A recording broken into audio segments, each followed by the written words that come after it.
아브라함과 야곱을 소개했습니다. 오늘은 세 번째로 모세를 소개하려고 합니다. 만약 여러분이 원하시면 하나님의 부르심이라는 제목으로 한 사람 한 사람 계속해서 설교를 할 수 있습니다. 그렇게 해드릴까요? 그렇게 하면 아마 보이지 않는 돌이 날아오지 않을까 생각이 듭니다. 하나님의 부르심은 한 사람 아브라함에서 시작이 되었습니다. 그리고 이삭을 거치고 야곱을 거치면서 한 민족을 이루게 됩니다. 한 사람이 한 민족을 이룰 때까지 하나님은 이스라엘 백성을 지켜주셨고 출애굽 8때쯤에는 아브라함과 약속한 것처럼 하늘의 별과 같이 땅의 티끌과 같이 백성이 많아졌습니다. 지난번에 말씀드렸지만 아브라함은 나에게 더 이상 자녀는 없다라고 포기했을 때 하늘의 별과 같이 많게 해주겠다는 언약을 주셨을 때 믿는 것이 쉽지 않습니다. 그런데 하나님은 시간이 지나고 나니까 결국에는 그 약속을 지킨 것을 보게 됩니다. 이처럼 하나님은 신실하십니다. 여러분이 하나님께 기도드리고 응답을 받았지만 그 응답이 지금 당장 이루어지지 않는다 할지라도 내 자녀를 통해서 이루어질 수 있고 내 자녀 그 다음의 자녀를 통해서 이루어질 수 있고 그 다음 세대를 통해서 아니면 400년이 차서 이와 같은 일들이 일어날 수 있다는 사실을 꼭 믿으시기 바랍니다. 여러분이 섬기는 하나님, 우리가 섬기는 하나님, 신실하신 하나님이십니다. 믿으시기 바랍니다. 그리고 하나님은 400년 후에 내 백성을 가나안 땅에 데리고 가겠다. 대신에 400년 동안 너의 후손은 고통 속에 있을 것이다 라고 했습니다. 이렇게 400년은 애굽에서 보낸 다음에 400년이 찰 때 하나님은 또 한 사람을 선택하시고 그를 부르시고 거룩한 도구로 사용한 것이 모세입니다. 잘 아시겠지만 애굽을 강력한 국가로 만드는데 누가 도구로 쓰임 받았냐면 요셉이라는 사람입니다. 애굽이 당시에 강대국이었지만 그의 기초를 놓은 것이 요셉의 토지법이었습니다. 그로 인해서 애굽이 그 부함을 가지고 주변 나라들을 지배하게 됩니다. 요셉은 애굽을 강대하게 만드는데 가장 큰 힘이 되었기 때문에 그의 존재감은 애굽 역사에서 잊혀지지 않는 사람이었습니다. 그리고 이스라엘 백성이 애굽 땅에서 400년 동안 비록 종살이를 하면서 살았지만 그래도 그곳에서 먹고 살 수 있었던 것은 누구의 영향력이었냐면 요셉의 영향력이었습니다. 요셉이 그만큼 영향력을 끼쳤기 때문에 이스라엘 백성이 400년 동안 애굽에서 살 수 있었습니다. 그런데 시간이 지나면서 그 요셉의 이름도 사라지고 그의 존재 자체를 알지 못하는 새로운 왕이 일어나면서 애굽과 이스라엘의 관계가 서서히 긴장감이 감도기 시작합니다. 그 긴장감을 단적으로 드러내는 것이 출애굽기 1장 8절에 있습니다. 출애굽기 1장 8절의 말씀을 보면 이렇습니다. 요셉을 알지 못하는 새 왕이 일어나 애굽을 다스리더니 라고 했습니다. 새 왕이 일어나서 애굽을 다스렸다 해도 되는데 앞에 어떤 단어를 수식합니다. 뭐죠? 요셉을 알지 못하는 이라는 단어를 넣습니다. 무슨 말이냐면 그만큼 요셉의 영향력이 완전히 사라지고 요셉은 이제 아주 오래전 사람으로 전혀 기억조차 하지 않을 때 애굽에 이런 왕이 세워졌다라는 것을 이야기를 해줍니다. 이 말을 해석을 하면 이스라엘에게 부정적인 요소가 나타나기 시작했다. 이스라엘 백성에게 어둠의 그림자가 덮여지기 시작했다라는 의미를 담고 있습니다. 이 말을 반대로 해석하면 그동안 요셉 덕분에 애굽 백성들에게 어둠의 그림자가 덮이지 않았다는 뜻이기도 합니다. 요셉을 모르는 사람이 왕위에 오르고 보니까 애굽과 이스라엘의 상황이 심각하다는 것을 깨닫습니다. 지금 경제전쟁을 벌이고 있는 미국이 중국을 보니까 예전과 같지 않다는 것을 심각하게 받아들였습니다. 그리고 이 긴장감을 지금 관리하지 못하면 미국이 잡히겠다는 의식을 하면서 경제전쟁이 지금 계속해서 극단으로 치달아가고 있습니다. 마찬가지로 바로 왕위에 오르고 보니까 예를 들어서 애굽 사람이 1000명이라면 이스라엘 백성은 3000명이 되는 겁니다. 만약 이스라엘 백성이 3000명이 데모를 하고 달려들기 시작하면 우리나라가 위험할 수 있다는 것을 바로가 인지를 한 겁니다. 그래서 바로 왕은 이것을 어떻게 해결해야 되나라고 생각을 하다가 지혜를 짜낸 것이 무엇이냐면 이스라엘 백성들에게 고통을 가해서 자녀를 낳지 못하도록 만들자는 겁니다. 피곤하면 이를 강하게 시키면 자녀가 줄어들기 시작하면 힘의 기울기가 균등해지지 않을까, 이 생각으로 출산 제한 정책을 펼쳤습니다. 그런데 잘 아시겠지만 고통이 가해지면 가해질수록 이스라엘 자녀는 더 번성했다라고 성경이 기록을 했습니다. 왜 이처럼 바로 왕이 이스라엘을 고통을 가하면서 그들에게 압박하기 시작하냐면, 또 그들에게 어떤 고통을 가해야 옳겠냐 생각했을 때는 굉장히 큰 토목공사를 시작하면 가장 안성맞춤이라고 생각을 했습니다. 국고성이라는 비돔과 람셋이라는 거대한 성을 이스라엘 백성들에게 무조건 짓도록 만드는 것입니다. 이 토목공사에 매일 몇만 명이 동원이 되면서 공사를 시작하는데, 왜 이렇게 큰 공사를 시작하냐면 정치적으로는 자기의 영광을 드러낼 수 있는 것이 토목공사입니다.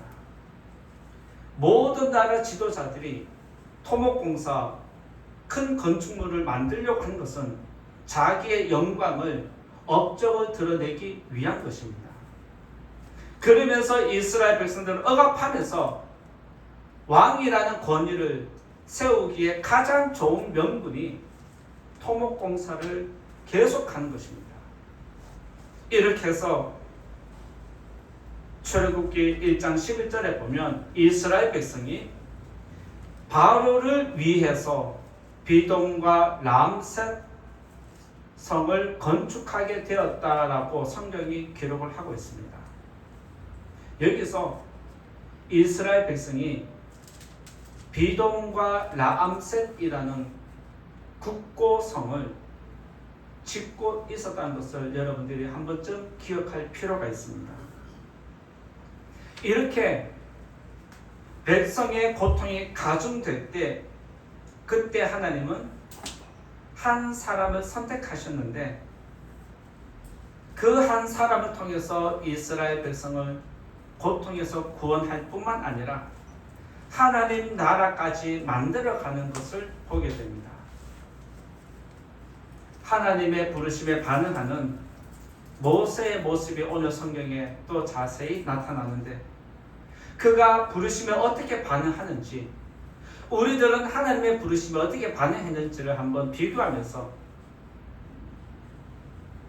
버릴 것은 버리고 취할 것은 취하셔서 하나님의 부르심에 합당하게 응답하는 저와 여러분 삶이 되기를 바라면서 오늘 또 말씀 드리고자 합니다. 첫 번째로 말씀 드릴 것은 하나님의 선택에 대해서 말씀 드리고자 합니다. 오늘 첫 번째는 하나님의 선택에 대해서 말씀 드리고자 하는데, 우리가 읽은 본문 말씀 한 번 더 읽어보겠습니다. 11장 29절 같이 읽겠습니다. 시작. 하나님의 은사와 부르심에는 후회하심이 없느니라. 하나님이 여러분들을 부르셨습니다. 믿으십니까? 여러분들을 부르셨는데 내가 잘못 불렀다, 다시 들어가라, 후회하실까요? 하나님은 여러분들을 부르셨는데 후회하실까요? 안 할까요? 여러분은 나온 것을 후회를 하십니까? 안 하십니까? 우리는 하죠. 왜 나를 이때 태어나게 하시고, 왜 이 가정에 태어나게 하시고, 왜 이 사람을 만나게 하셨을까? 우리는 후회를 합니다. 그런데 그거 하나님이 알고 선택하고 알고 부르셨을까요? 모르고 부르셨을까요?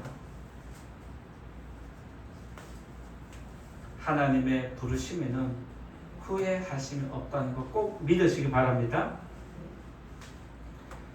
하나님은 어른이 된 모세를 어느 날 갑자기 내 일 좀 해라 라고 부른 게 아닙니다. 성경을 자세히 보시면 하나님이 모세를 선택할 때가 언제냐면 태중에서부터 선택했습니다. 하나님이 야곱을 선택할 때도 태중에서 선택하셨습니다. 그런데 말씀을 더 구체적으로 깊이 가보면 태중에 야곱과 에서가 생기기 전부터 이미 하나님이 야곱이라는 사람을 쌍둥이에 태어날 것을 예정해 둔 것을 보게 됩니다. 이 말이 무슨 말일까요?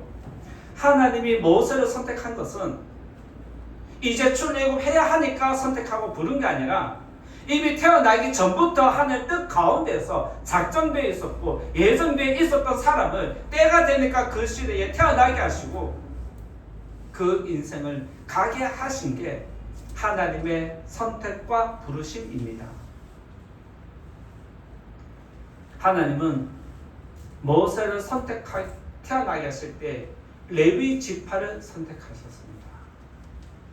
그리고 그 중에서도 경건한 레위 사람을 선택하시고 그 가정에서 모세가 신앙적으로 교육을 잘 받는 교육을 하게 하셨습니다.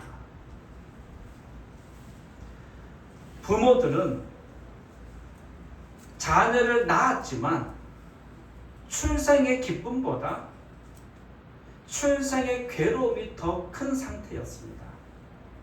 왜냐하면 당시에 바로왕이 명령을 내린 게 무엇이냐면 출산 제한 정책을 했는데 먹히지 않으니까 정책을 좀 더 격하게 올립니다. 자녀가 태어나서 남자가 태어나면 나일강에 던져라. 그게 명령이었습니다. 이 명령을 어기면 부모도 그 가족도 다 죽습니다. 그런데 태어난 아이를 보니까 남자아이입니다. 하나님을 신실하게 섬기는 부모가 그 아이를 품에 안고 어찌할 수 없어서 하나님께 의탁하면서 어떻게 해야 됩니까? 바로의 명령을 알면서도 그 생명을 3개월 동안 품었다는 것이 성경에 기록되어 있습니다. 3개월이 지나면서부터 아이의 울음소리가 커지는 그 일 때문에 언제든지 발각될 수 있는 상황이었기 때문에 성경에 보면 그의 어머니 요게벳이 갈대 상자를 만들어서 그 안에 아기를 넣고 나일 강에 떠내려 보냅니다. 무슨 말이냐면 내가 내 자녀를 직접 죽이지 못하니까 내 자녀의 생명을 하나님께 맡기겠습니다. 하나님께서 강을 인도하셔서 그 생명을 지켜주시면 좋겠습니다. 떠나보내는 부모의 마음이었습니다. 그러면서 하나님을 믿는 그 믿음으로 자신의 믿음을 표현한 것을 보게 됩니다. 그때 마침 나일 강에 바로의 딸이 목욕하러 나왔다가 그 갈대 상자를 발견하고 모세를 데리고 왕궁으로 들어갑니다. 내가 볼 때 이 아이는 히브리인인데 아버지의 명령으로 다 죽여야 하는데 바로 왕의 딸이 그 명령을 거부합니다.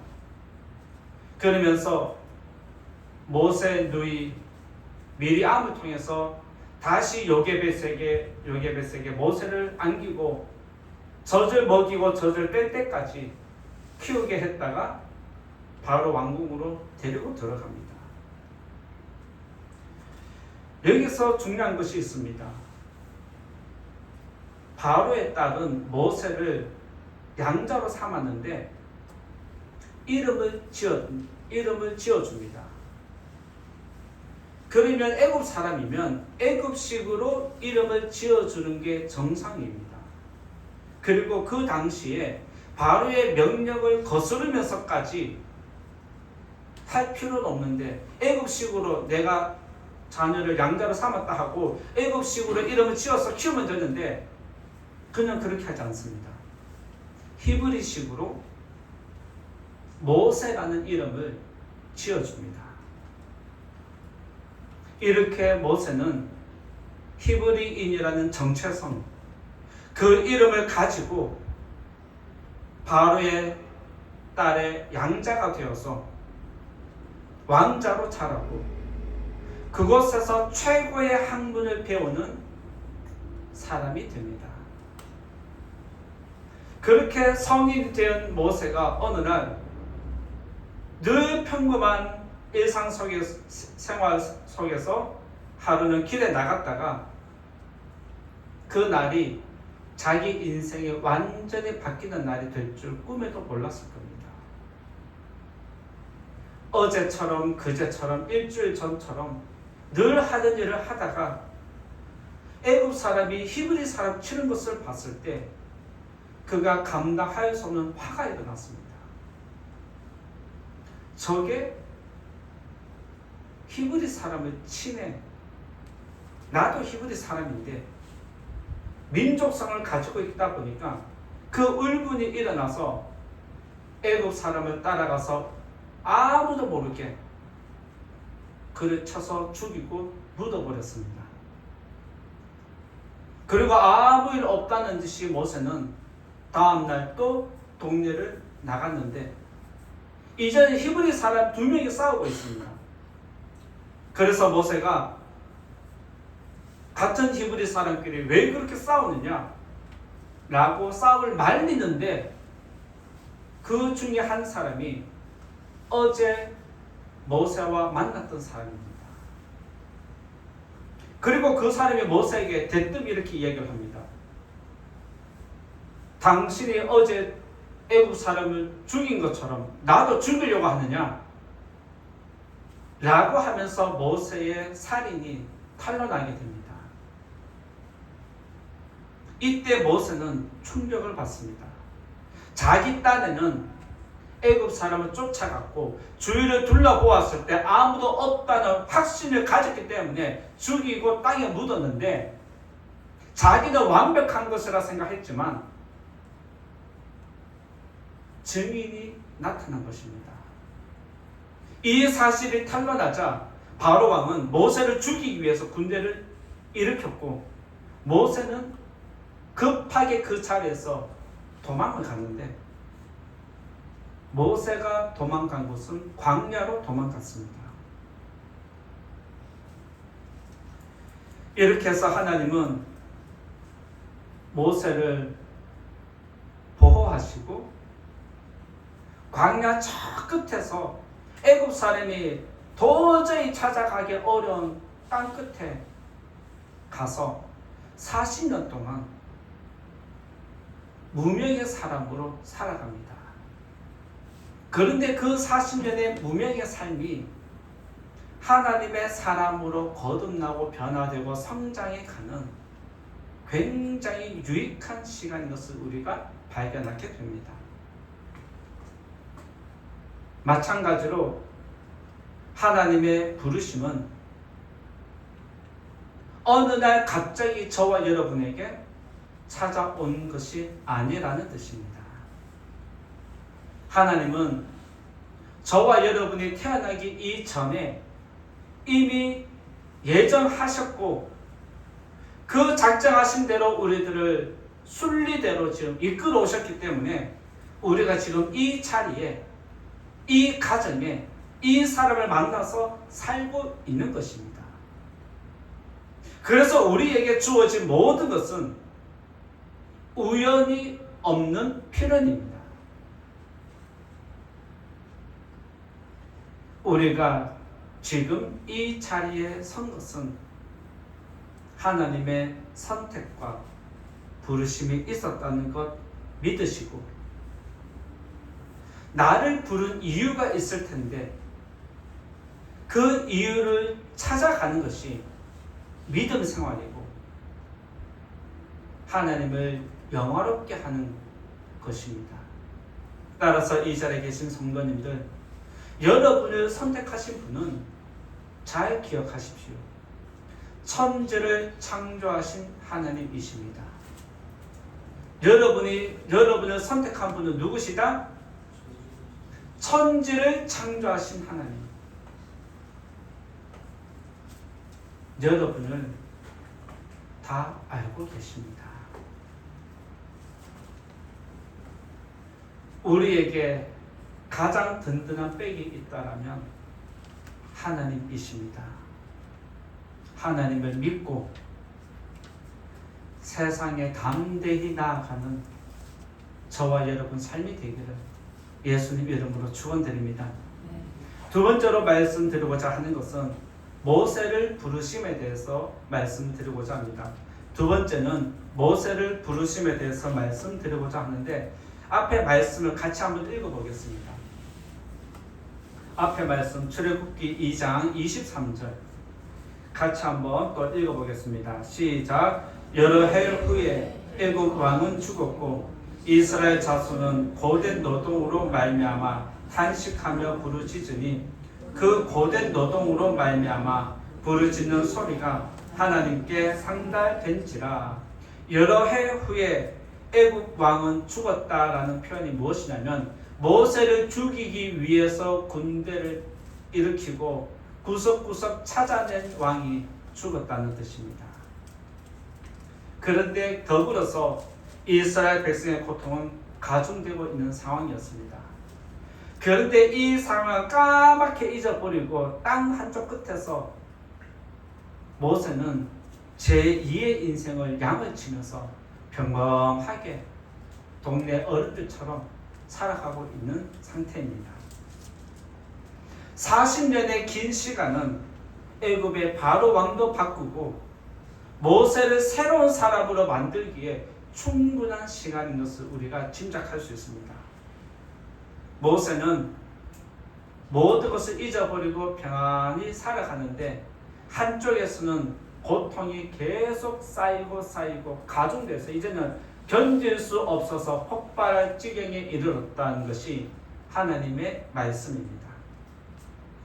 그래서 그 표현이 백성의 고통은 하나님께 상달되었다는 표현입니다. 그리고 하나님은 아브라함과 언약을 지키기 위해서 움직이시는데 모세를 이제 불러내십니다.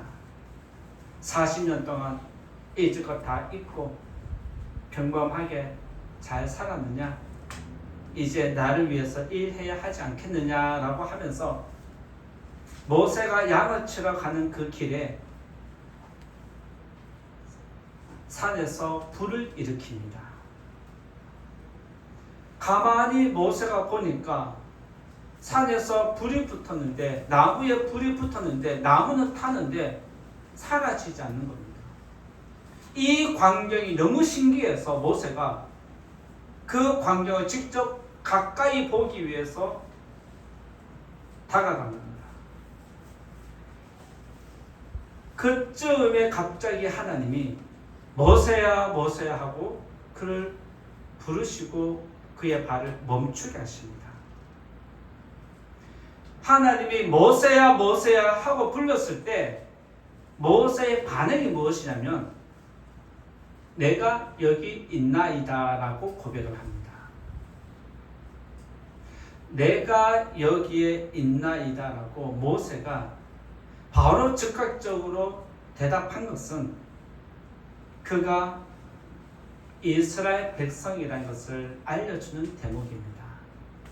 이스라엘 백성은 모든 부모들은 자녀에게 신앙교육, 가정교육을 하는데 가장 먼저 가르치는 것이 하나님 존재에 대해서 가르칩니다. 그리고 두 번째 가르치는 게 그 하나님이 너를 부를 때에 내가 여기 있나이다 라고 꼭 반응하게 만들었습니다. 그래서 이스라엘 백성이라면 누구든지 하나님이 너를 부르면 내가 여기 있나이다 라고 반드시 응답을, 자기 존재를 드러내야 한다는 것입니다. 모세야 라고 불렀을 때 모세가 바로 내가 여기 있나이다 라고 고백한 것은 애굽에서 40년 동안 교육을 받았고 애굽의 광야에서 40년 동안 생활했지만 모세의 뼛속까지는 이스라엘 사람인 것을 인정하는 것입니다. 뼛속까지 그는 유대인이었습니다. 모세가 하나님 부르심에 반응을 할 수 있다는 것은 언제든지 나를 찾을 수 있고 언제든지 나를 부를 수 있고 언제든지 나에게 일을 맡길 수 있기 때문에 깨어있는 상태, 준비되어 있는 상태를 우리가 짐작할 수 있습니다. 그의 몸은 광야에 있었고 광야에서 양을 치면서 모든 것을 잊은 것 같지만 사실 모세의 마음은 항상 애굽의 백성들에게 심지가 꺼져가지 않은 채로 작은 불씨가 남아 있었다는 것을 알게 됩니다. 그리고 40년 동안 모세는 하나님이 쓰시기에 합당한 그릇이 된 것을 보게 됩니다. 40년 동안 애굽에서 배운 모든 것들이 광야에서 40년 동안 다 비워지는 시간, 그의 영혼이 가장 깨끗해지는 시간, 하나님의 쓰시기에 가장 겸손한 사람으로 준비되었기에 하나님이 때가 된 것을 보시고 부르시는 겁니다. 여기서 우리가 집중해야 할 것이 있습니다. 하나님의 부르심은 우리의 생각과 다르다는 것입니다. 우리는 하나님이 불러주실 때 이때 불러주면 좋겠다라고 생각을 합니다. 하나님이 내 기도 응답해 주실 거면 이때 응답해 주면 좋겠다라고 생각합니다. 내가 생각하는 것은 이때 불러주면 좋겠지만 하나님은 꼭 이때 안 부르십니다. 왜? 하나님이 청개구리일까요? 우리의 생각과 하나님 생각이 다르다는 것을 이야기합니다. 하나님은 모세가 애굽의 왕자로 있을 때 부르지 않았습니다. 최고의 학문을 배웠고 법에 능통한 자가 되어서 이제는 한 민족을 이루고 국가를 만들어서 국가의 법을 만들어도 될 만큼의 정통한 사람 모세를 그때 부르지 않았습니다. 그리고 모세가 젊을 때 민족성에 대해서 열정이 타오를 때 에너지가 넘칠 때 그를 부르지도 않았습니다. 오히려 스스로 포기하고 모든 걸 내려놓고 평범한 삶 속에 들어가서 평범하게 살아갈 때 하나님은 그를 부르셨습니다. 무슨 이유일까요? 하나님은 모든 것을 내려놓고 광야에서 무명으로 살아가고 있는 80세가 된 모세를 왜 부르셨을까요?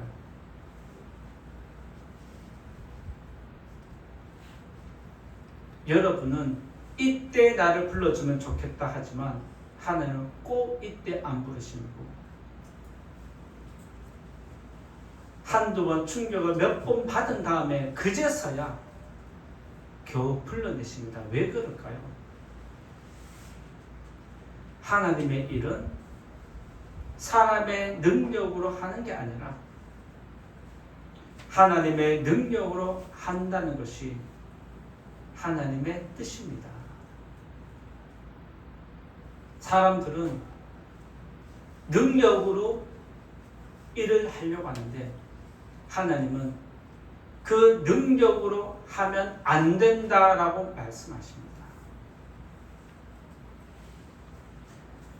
하나님은 사람의 능력을 보고 부르는 것이 아니라 그 사람이 순종하는 겸손한 마음을 가지고 있느냐, 그 마음의 자세, 영혼이 청결한지를 먼저 보십니다. 따라서 저와 여러분들은 내가 이때 사용되면 좋겠고 내가 능력이 있으니까 지금 하면 좋겠다라고 생각하지만 그것은 세상의 기준이고 사람의 기준입니다. 세상의 기준으로 사람의 기준으로 우리들을 판단하면 우리들은 힘들어집니다. 따라서 세상의 기준으로 여러분을 스스로 판단하지 마십시오. 사람의 기준으로 여러분 스스로를 판단하지 마십시오. 여러분의 능력을 판단하는 것은 하나님이시고 여러분을 부르시고 사용하시는 것도 하나님이십니다. 따라서 저와 여러분은 먼저 갖추어야 할 것이 있다라면 내려놓고 자기를 비우는 것, 하나님이 쓰시기에 가장 청결한 상태, 말씀에 순종할 수 있는 겸손한 자세를 먼저 갖추어야 합니다. 하나님의 부르심은 여기서 시작된 것을 꼭 기억하시고 여러분이 말씀에 순종함으로 하나님의 거룩한 도구로 쓰임받는 성도님과 우리 교회가 되기를 예수님 이름으로 축원드립니다. 세 번째로 말씀드리고자 하는 것은 모세의 소명에 대해서 말씀드리고자 합니다. 세 번째는 모세의 소명에 대해서 말씀드리고자 하는데 출애굽기 3장 10절을 한번 찾아보겠습니다. 출애굽기 3장 10절을 찾아서 읽어보겠습니다. 10절부터 말씀이 계속 이어지기 때문에 또 찾으면 그냥 그대로 본문으로 돌아오지 말고 그대로 보시면 될 것 같습니다. 출애굽기 3장 10절 하나님께서 모세에게 주신 소명 무엇인지 정확히 기록되어 있는데 출애굽기 3장 10절 같이 읽겠습니다. 시작. 이제 내가 너를 바로에게 보내어 너에게 내 백성 이스라엘 자손을 애굽에서 인도하여 내게 하리라. 모세를 부르시고 그에게 주신 소명이 무엇입니까? 내 백성 이스라엘을 애굽에서 인도해 내는 것이 하나님이 모세에게 주신 소명입니다. 그리고 하나님이 모세에게 내 백성을 불러내야 되니까 너가 이제 애굽에 들어가야 돼 라고 알려주십니다. 너를 찾아서 죽이려고 하던 바로왕은 죽었으니까, 왕이 또 바뀌었으니까 이제는 지금 바로왕이 너의 친구니까, 함께 자란 친구니까 애굽 땅에 들어가라는 겁니다. 그리고 내 백성을 이끌어내는 지도자가 되라고 하나님이 말씀하는데 모세의 반응이 굉장히 시큰둥합니다. 11절 한번 읽어볼까요? 11절 같이 읽겠습니다. 시작. 모세가 하나님께 아뢰되 내가 누구이기에 바로에게 가며 이스라엘 자손을 애굽에서 인도하여 내리이까? 모세의 대답이 무엇이냐면 그 일은 내 일이 아니라는 거예요. 이미 오래전에 이스라엘 백성을 출애굽시키고 싶은 마음 열정은 그때 가득했는데 나는 이제 다 포기하고 다 잊었고 그나마 있는 것도 꺼져가고 있는 상태인데 다시 내보고 그 일을 하라는 것입니까? 내가 왜요? 그건 하나님 일이죠. 라고 하면서 하나님 말씀에 조목조목 말대꾸를 합니다. 모세의 말에는 내가 젊을 때 내가 하고자 할 때는 도와주지 않고 내버려 두시더니 이제 와서 내보고 하라고? 속상한 마음이 40년이 지나도 담겨 있다는 겁니다.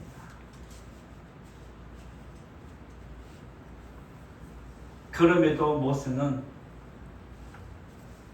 아직 완전히 꺼지지 않는 민족을 향한 불씨가 있었기에 하나님께 다시 한번 자기 소명을 확인하기 위해서 재확인하는 질문을 몇 번에 걸쳐서 하는 것이 성경에 기록되어 있습니다. 13절 한번 읽어볼까요? 13절 말씀 같이 읽겠습니다. 시작. 모세가 하나님께 아뢰되 내가 이스라엘 자손에게 가서 이르기를 너희의 조상의 하나님이 나를 너희에게 보내셨다 하면 그들이 내게 묻기를 그의 이름이 무엇이냐 하리니 내가 무엇이라고 그들에게 말하리까? 모세가 어느 정도는 가고 싶은 마음이 일어난 것입니다. 내가 가면은 이스라엘 백성들이 나를 반겨줘야 되는데 맞이해야 되는데 40년 만에 갑자기 나타나가지고 우리들을 구원하겠다 말하는데 누가 믿겠냐는 거예요. 그때 내가 뭐라고 대답해야 될지 하나님 알려주십시오. 그들이 하나님을 믿을지 몰라도 나를 못 믿으면 어떻게 해야 됩니까? 라고 질문할 때 하나님이 자신의 이름을 모세에게 알려주면서 스스로 있는 자가 보내서 왔다라고 하면 이스라엘 백성이 너를 인정해 줄 거야 라고 자신의 이름을 알려주십니다. 그래요. 오케이. 그 질문은 이해가 됩니다. 하나님. 다시 또 모세가 질문을 합니다. 4장 1절을 한번 읽어볼까요? 4장 1절을 읽어보겠습니다. 시작. 모세가 대답하여 이르되 그러나 그들이 나를 믿지 아니하며 내 말을 듣지 아니하고 이르기를 여호와께서 내게 나타나지 아니하셨다 하리이다. 이렇게 또 질문하면 나는 뭐라고 대답해야 됩니까? 스스로 있는 자가 보내서 왔다라고 내가 말을 할 수 있을지 몰라도 나를 믿지 않고 내 말을 믿지 않으면 너가 하늘에 만났다고 거짓말이라고 하면 나는 뭐라고 대답해야 됩니까? 이렇게 질문했을 때 하나님이 또 그 밑에 구절에서 상세히 또 알려줍니다. 하나님의 말씀을 듣고 모세는 알겠습니다. 인정할 수밖에 없는 상황이었습니다. 그런데 또 여기서 모세의 삐딱한 마음이 또 발동이 됩니다. 이제는 하나님께로 향하던 삐딱한 마음이 어디로 가냐면 자기 자신에게 삐딱한 마음이 들어갑니다. 10절을 한번 읽어볼까요? 10절 말씀 같이 또 읽어봅니다. 시작. 모세가 여호와께 아뢰되 오 주여 나는 본래 말을 잘하지 못하는 자니이다. 주께서 주의 종에게 명령하신 후에도 역시 그러하니 나는 입이 뻣뻣하고 혀가 둔한 자니이다. 하나님께 삐딱한 마음을 내비쳤다가 안 되니까 안 통하니까 이제는 어디로? 자기 자신에게. 자기 자신의 부족함을 너무 잘 아니까 핑계거리를 찾아내는 겁니다. 하나님 아시잖아요.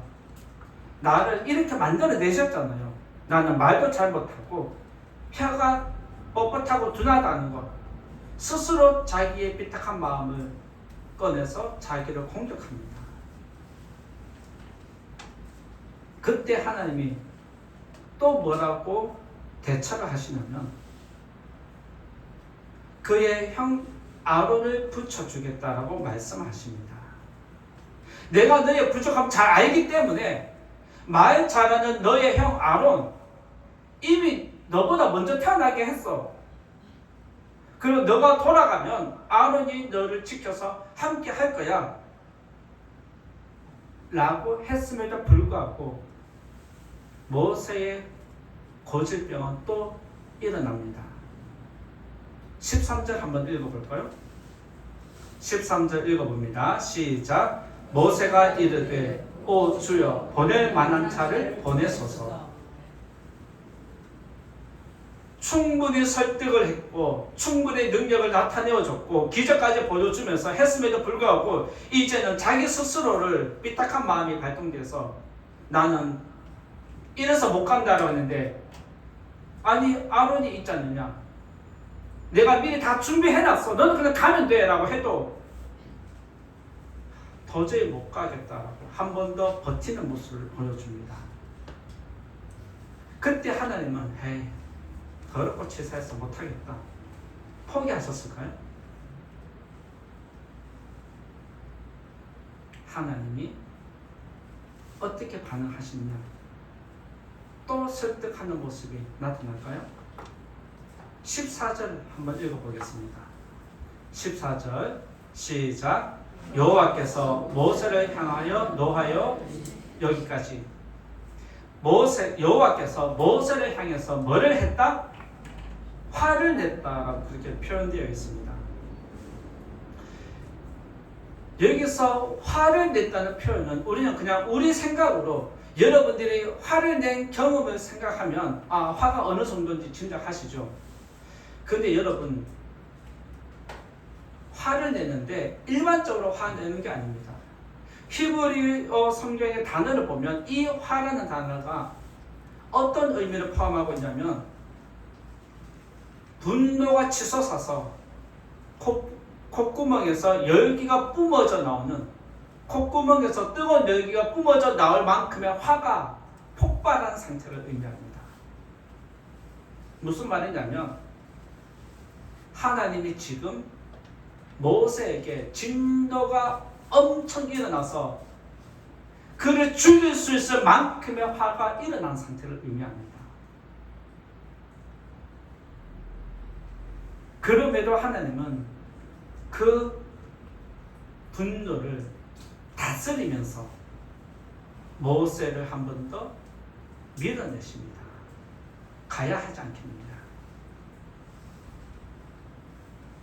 말씀에 순종하지 않고 고집으로 버티고 있는 그 삐딱한 마음을 하나님이 폭발하신 겁니다. 그러자 이제서야 모세가 하나님의 두려움,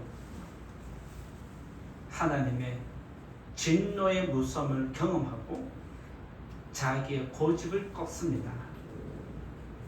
그리고 그렇게 원했던 소명자의 길을 걷게 되면서 람세스로 들어가서 람세서서 이스라엘 백성을 출애굽시키는 지도자가 되는 것입니다. 앞에서 먼저 언급했지만 이스라엘 백성은 지금 어떤 도시를 짓고 있다? 람세스라는 성을 짓고 있는데 모세가 그곳으로 들어가서 이스라엘 백성을 람세서서 출애굽시켰다라고 성경이 기록해 놓았습니다.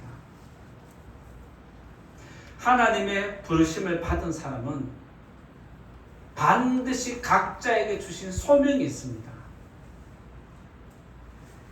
모세에게 아론을 붙여서 출애굽시킬 수 있도록 한 것처럼 만약 여러분이 혼자 그 사명을 감당하지 못한다면 옆에 동력자를 보내서까지 협력하는 자를 보내면서까지 그 소명을 감당하도록 만드는 것이 하나님의 뜻입니다. 만약 여러분들에게 하나님이 어떤 소명을 주셨다면 여러분 혼자 할 수도 있겠지만 혼자 할 수 없다면 반드시 여러분 옆에 동력자를 붙여주십니다.